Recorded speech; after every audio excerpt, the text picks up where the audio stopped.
France has refused to drop its hardline fishing demands in the post-Brexit trade talks with Britain. A close ally of President Emmanuel Macron insisted Paris would continue to push for continued access to the UK's fishing grounds as the price for a free trade agreement. European Affairs Minister Clement Beaune told French radio, "We will not accept a deal at any price." The newly appointed minister, however, said a deal is still possible despite months of deadlock between Brussels and London. Completing a trade deal before the end of the transition period on the 31st of December is in the interests of both sides, Mr. Beaune added. "Let's not kid ourselves. If there is no deal, it will be a difficult issue," he said. "We'll have to organize a response for sectors like fisheries, support our fishermen financially. We're not there yet." France has blocked several attempts by EU negotiator Michel Barnier to water down his demands for status quo access to Britain's waters. The country's fishing industry is economically sensitive to its coastal regions.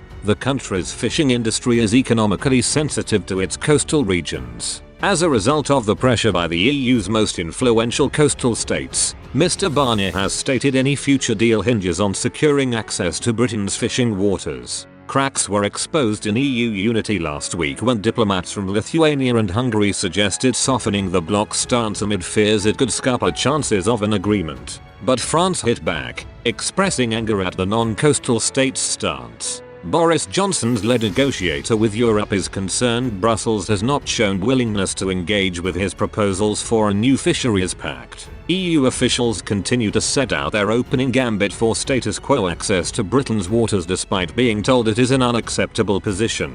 Source: during the latest round of talks yesterday, chief negotiator David Frost insisted his Brussels counterpart, Mr. Barnier, would have to think again to end months of deadlock. Officials on both sides are privately confident a deal can still be reached after good progress was made last week. But a UK government spokesman said Brussels has not yet decided whether it is ready to accept Prime Minister Boris Johnson's offer of a Canada-style free trade deal. The spokesman said, "We've had constructive discussions and both sides have shown pragmatism and willingness to move on difficult areas. What is needed now is reflection on the EU side on whether what they're asking us is consistent with our status as an independent country. If they come to the correct conclusion, we'll be able to move forward."